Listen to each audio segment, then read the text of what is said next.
All right, the next chapter in Number the Stars is Chapter 8, There Has Been a Death. Through a haze of dreams, Anne-Marie heard Henrik rise and leave the house, headed for the barn with his milking pail, at daybreak. Later, when she woke again, it was morning. She could hear birds calling outside, one of them close by the window in the apple tree, and she could hear Mama below in the kitchen talking to Kirsty. Ellen was still asleep, and the night before, so shortened by the soldiers in the Copenhagen apartment, seemed so long ago. Anne-Marie rose quietly so that she wouldn't wake her friend, and she pulled on her clothes and went down the narrow, curved staircase to find her sister kneeling on the kitchen floor, trying to make the gray kitten drink water from the bowl. "Silly," she said. "Kittens like milk, not water." "I'm teaching this one new habits," Kirsty explained importantly, "and I have named him Thor, for the god of thunder." Anne-Marie burst out laughing. She looked at the tiny kitten, who was shaking his head, irritated at the wet whiskers as Kirsty kept trying to dip his face to the water. "God of thunder?" Anne-Marie said. "He looked like if he would run and hide if there was a thunderstorm." "He has a mother someplace who would comfort him, I imagine," Mama said. "And when he wants milk, he'll find his mama. Or he'll go visit the cow," Kirsty said. Although Uncle Hendrik no longer raised crops on the farm, as his parents had, he still kept a cow who munched happily at the meadow grass and gave little milk each day in return. Now and then he was able to send cheese into Copenhagen to his sister's family. This morning, Anne-Marie noticed the delight. Mama had made oatmeal, and there was a pitcher of cream on the table. It was a very long time since she had tasted cream. At home, they had bread and tea every morning. Mama followed Anne-Marie's eyes to the pitcher. "Fresh from Blossom," she said. "Henrik milks her for every morning before he leaves for the boat. And," she added, "there is butter too. Usually not even Hendrik has butter, but he managed to save a little this time." "Save a little from what?" Anne-Marie asked, spooning oatmeal into a floured bowl. "Don't tell me the soldiers try to, relocate butter, too." She laughed at her own joke. But it wasn't a joke at all, though Mama laughed ruefully. "They do," she said. "They relocate all of the farmers' butter right into the stomach of their army. And I suppose that if they knew Uncle Hendrik had kept this tiny bit, they would come with guns and march it away down the path." Kirsty joined their laughter as the three of them pictured a mound of frightened butter under military arrest. The kitten darted away when Kirsty's attention was distracted and settled on the windowsill. Suddenly, here in the sunlit kitchen with cream in a pitcher and a bird in the apple tree beside the door, and out in the Kattegat, where Uncle Hendrik, surrounded by bright blue sky and water, pulled in his nets filled with shiny silver fish.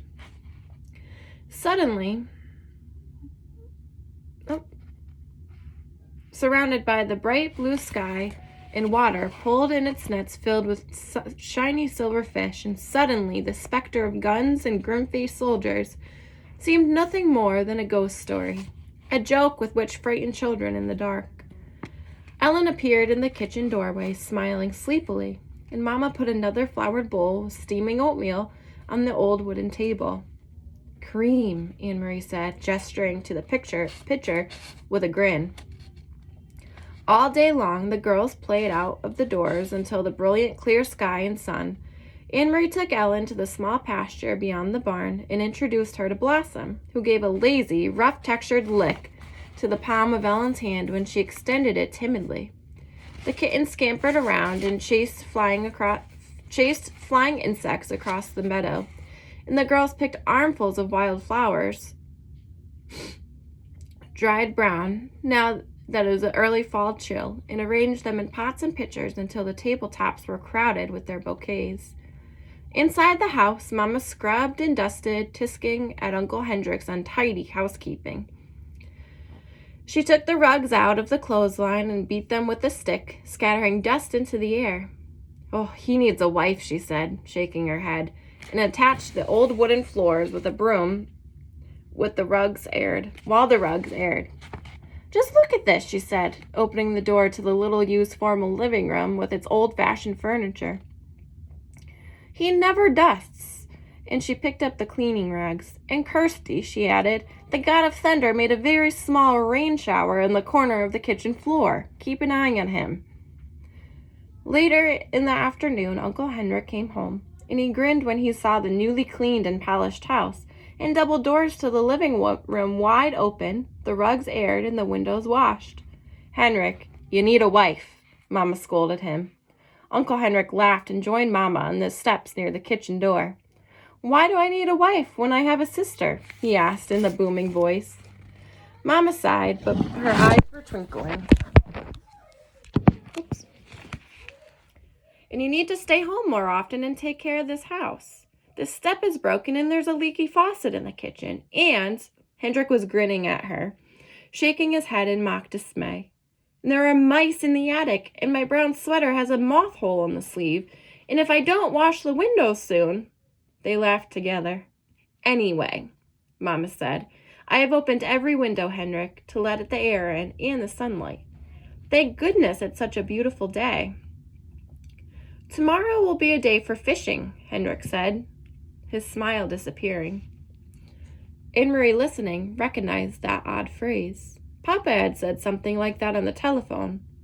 Is the weather good for fishing, Henrik? Papa had asked. But what did that mean? Henrik went fishing every day, rain or shine. Denmark's fishermen didn't wait for the sunny days to take their boats out and throw their nets into the sea. Anne-Marie, silent, sitting with Ellen under the apple tree, watched her uncle. Mama looked at him.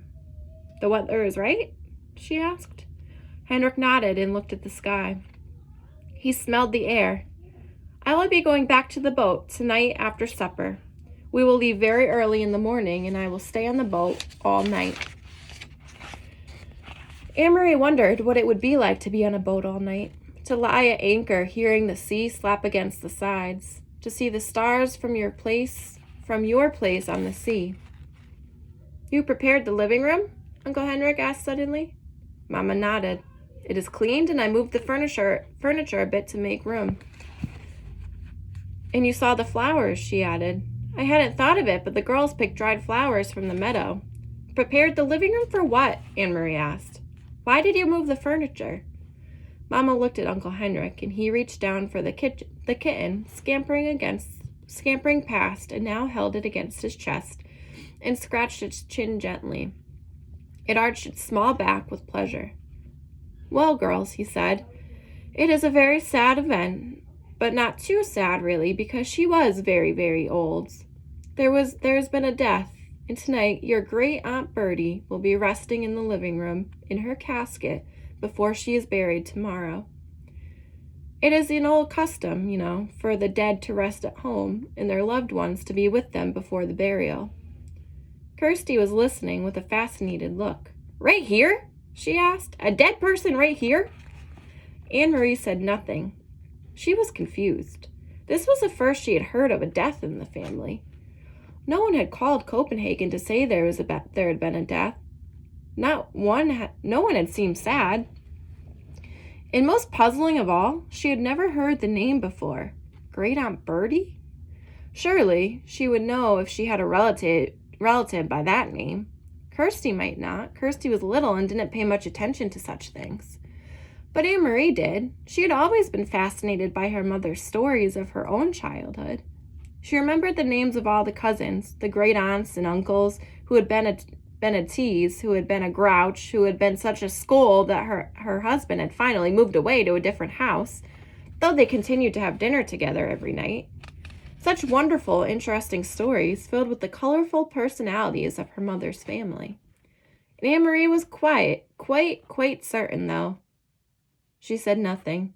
There was no great Aunt Bertie. She knew she didn't exist. So, tomorrow we will read chapter 9, Why Are You Lying? I will see you then.